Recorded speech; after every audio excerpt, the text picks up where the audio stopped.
Good morning mga kanegs at welcome na naman po sa ating vlog.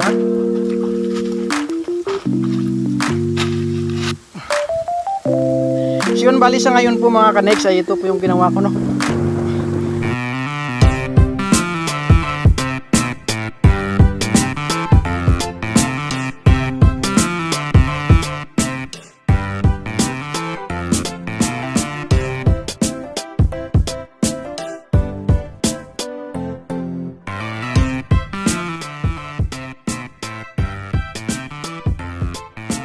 Good morning mga kanegs at welcome na naman po sa ating vlog. Maulang tanghali po sa ating lahat. At kakauwi ko lang po mga kanegs galing doon ka-brush up dahil po kinatay po namin yung isang baboy ni Utol Kapanalig dahil nga po napilay. Natapos na nga po namin katayin, kasama ko po si Kautol, paring Kadidit, si ka-brush up, sila Kuya Tere. Tulong-tulong na nga po kami dun sa kanina, pagkatay ng baboy. Panoorin nyo lang po dun sa may vlog ni Kautol tsaka ni paring Kadidit, no, kung paano po namin gayatin yung baboy. At sa ngayon po dito na po ngayon ako sa kubo at pinala ko po yung karne ng baboy po na pangulam namin. At nalinisan ko na nga po at nilagay ko lang sa freezer para po hindi masira. At sa ngayon po habang naulan, wala po muna tayo magawang trabaho, dito lang po muna tayo sa kubo sa ngayon.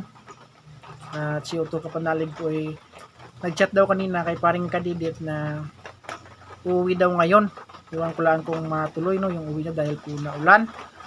At maya maya po pag tumila po yung ulan, pansin ko po kasi yung tawag din yung graba po mga kanegs, naagos na ng tubig yung nasa kanal na part, no, dahil po siyempre doon nilagay ng mga bata sa tabi ng kanal, kaya inagos yung iba, saka yung doon na po iba sa baba. Kaya mamaya po pag tumila na yung ulan at hindi na po tayong magawa, isako na po natin yung iba para pagdating ng mga sunod na araw, kung kailan po magtapos tong bagyo, ready na po yung ating mga graba sa tawag doon. Pag haluin na lang po natin.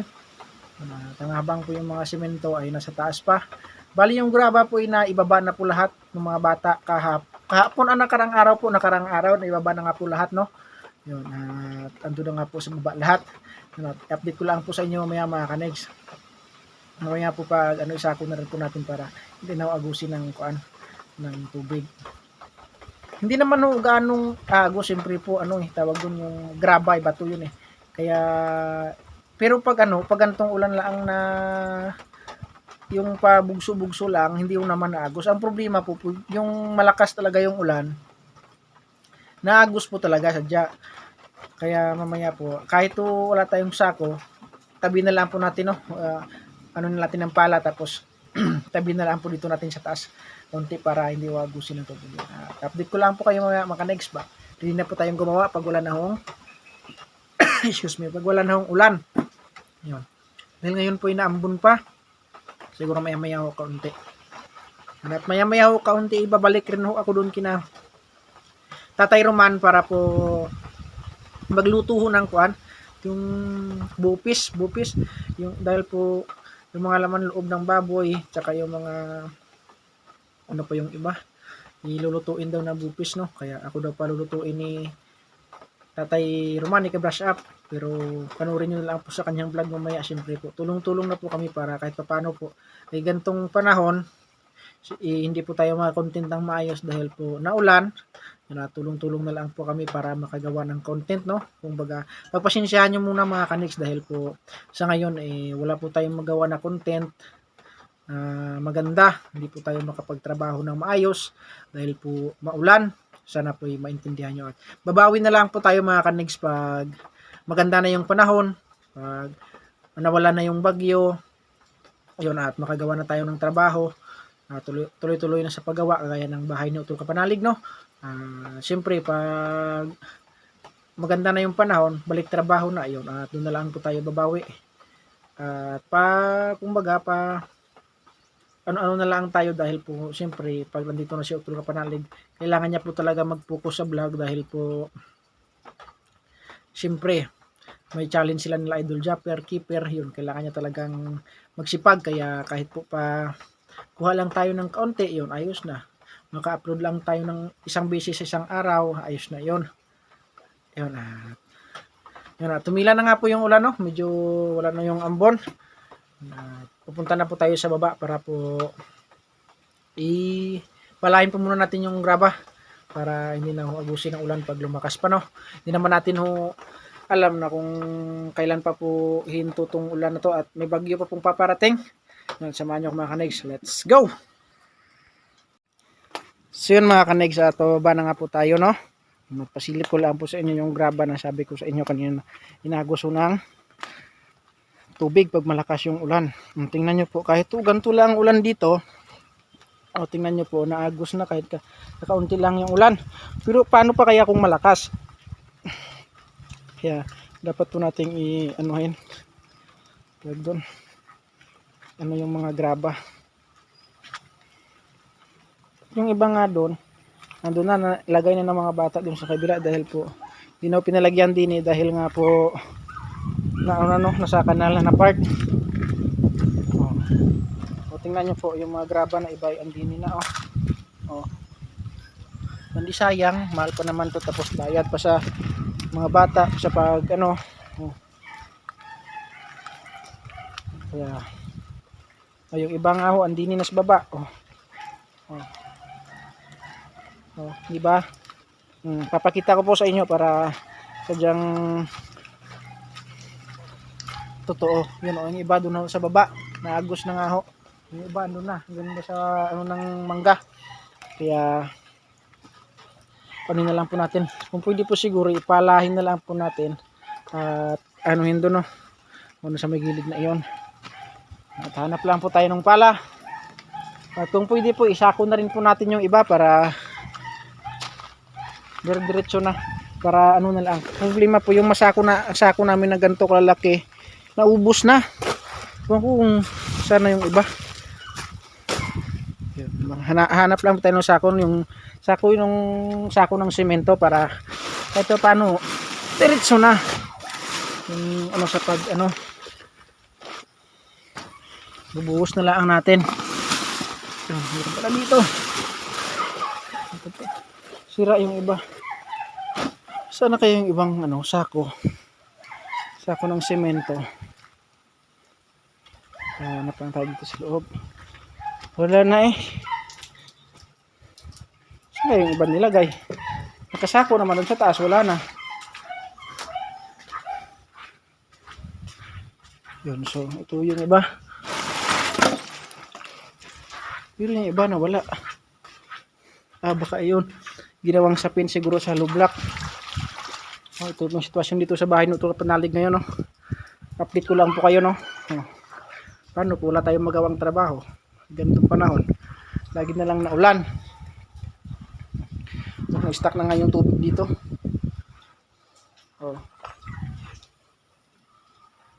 At yung dami pa hong kulang, yung tawag doon, yung pinakaporma ng poste wala pa. Dito sa kabila wala pa rin.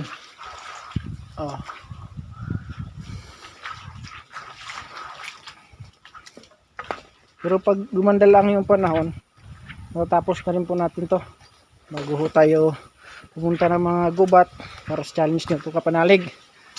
At dito yung ibang sako kukunin lang po natin. Ginawa ko ng mga batang sapin sa lublak dahil siyempre po yung lublak mabigat at masakit pag binuhat, kaya ginawa nilang sapin. Pero ang dami nitong sako ng semento ngayon, wala na. Saan kaya yung iba? Yan, buksan lang po natin. So mga kanegs, at nandito na nga po yung ibang sako. Nakuha na nga po natin doon. At talagay lang po natin dito. At maya maya po sasako na po natin yung ibang graba. Ayun. Ayan, at andun na nga po. So ngayon po mga kanegs ay hanap lang po tayo ng pala, para may gamitin tayo dito. Parang dito ata ni Kautol nilagay sa baba, yung sa pinaka anuhan ng kuan. Wala doon sa pinagtambakan niya ng tawag doon. Ng lupa. Ginawa niya ng kuan doon eh. Tawag doon yung hagdan, step. So hanap lang tayo ng pala. Baka doon sa taas meron.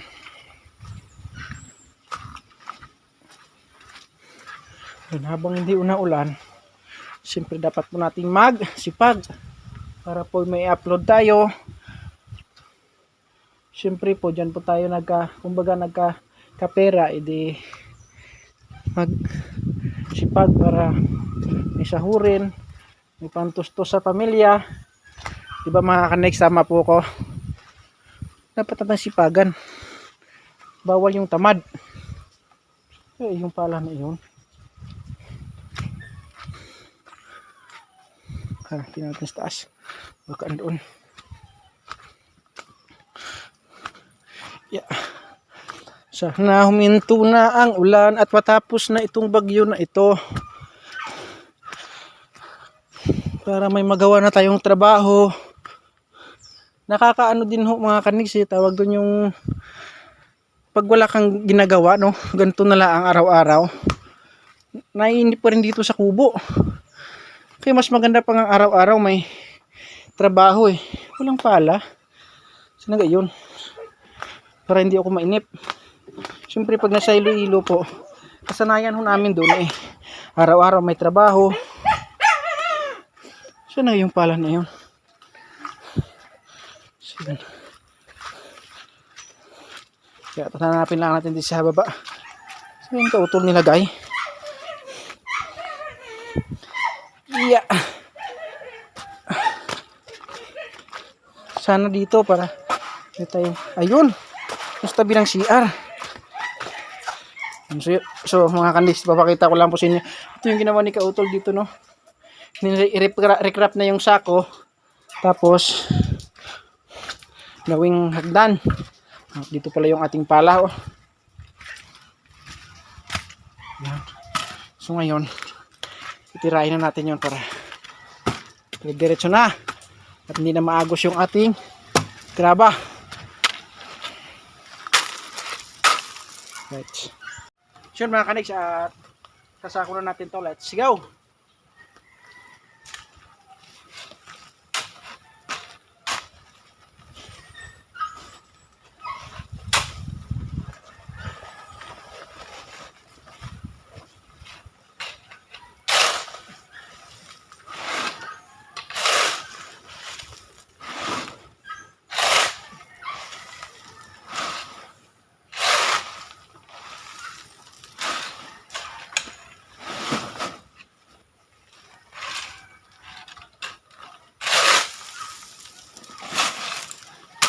So yun mga kanigs, yung ating naisako na graba, ano lang natin din sa tabi, no, para ho yung kumbaga gawin nating harang, para kahit anong lakas ng agos ng tubig na sasako ho na kuan, hindi ho na bakbak yung ating graba.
Bali, ang gagawin po natin is kagaya nitong ginawa ko dito sa buhangin. Yung mga isinako, lalagay sa gilid para hindi ho bakbakin ng tubig.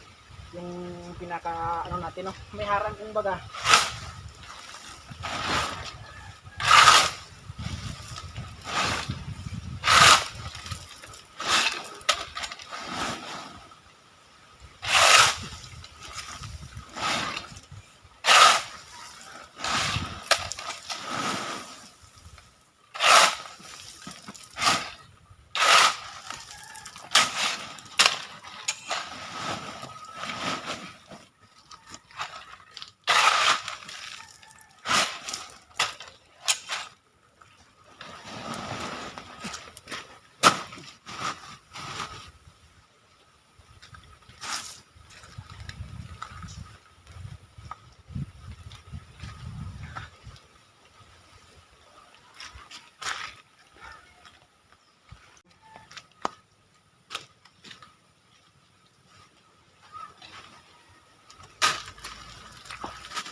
Siyempre, pag hindi po natin ginanto, pag hindi po natin ginawa, sayang yung mga maliliit na graba, mga ano lang ng tubig, madala lang sa agos. Yun, mahal pa naman ng graba ngayon. Tapos, plus pa po natin yung pahakot, no? Galing sa taas, para pambayad sa mga bata. Yung nako, kawawa siya itong panalo. Kaya napag-isipan ko pong lagyan natin ng harang para kahit paano. Hindi ko agos.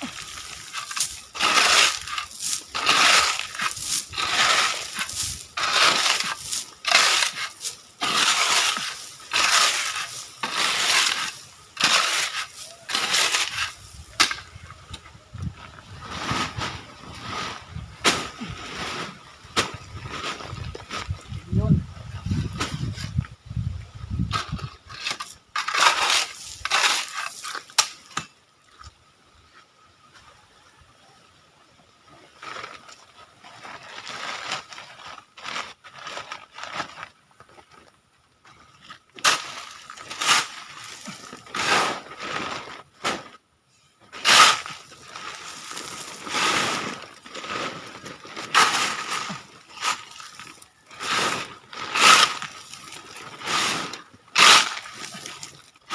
Dito po kasi yung gamit nila graba.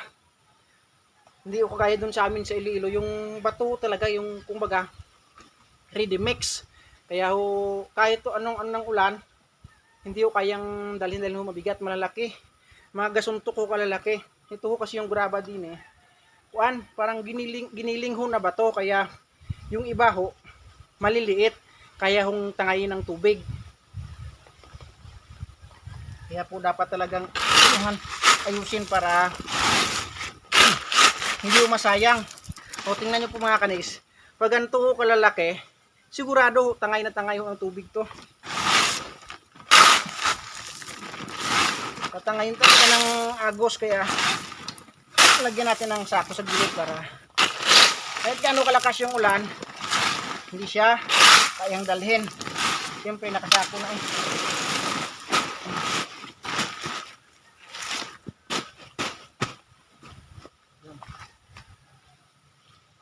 Dagdagan pa natin mga kanegs para matibay.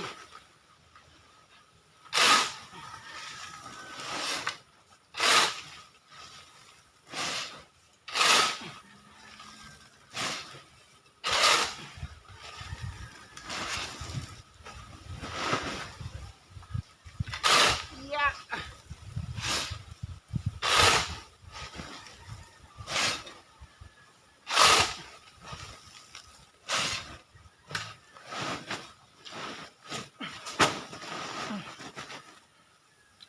Yun. Kakaunti yung ating sako. Maganda sana dito pag marami. Ay, yung ibang naisako pala mga kadex, yung nasa taas na hindi naman dinadaanan ng tubig, pwede po natin ilagay din para isangga din, no? Tapusin lang po natin itong sasako ng simento. Pagkatapos, yung ibang nasasako na malalaki, itambak na lang natin din sa gilid.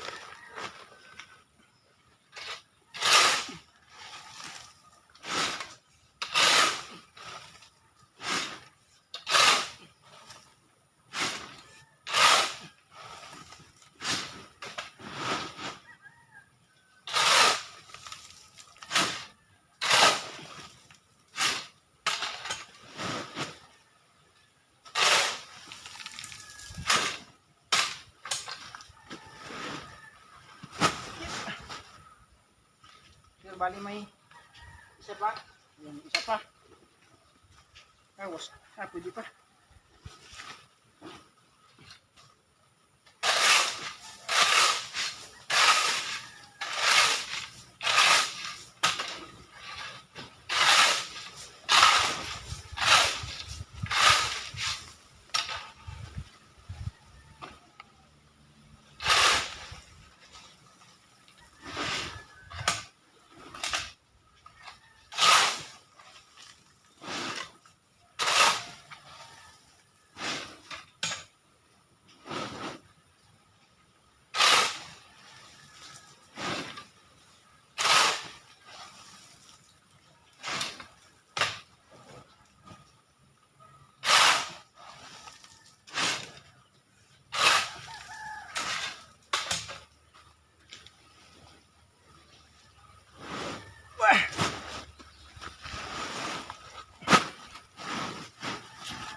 So yun mga kanigs, bali na tapos na nga, naubos na nga no, yung ating sako ng semento.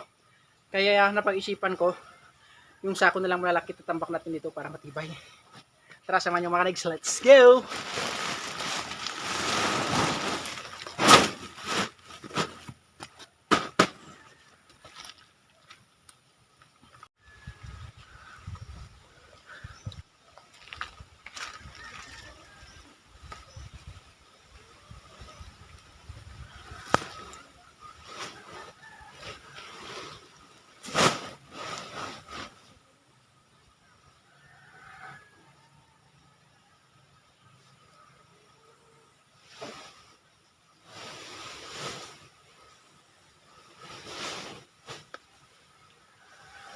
Yeah. Yeah.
Kahingal.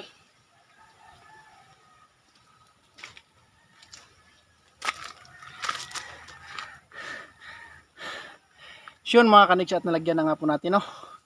Yun at ang sarap sa pakiramdam pag pinapawisan.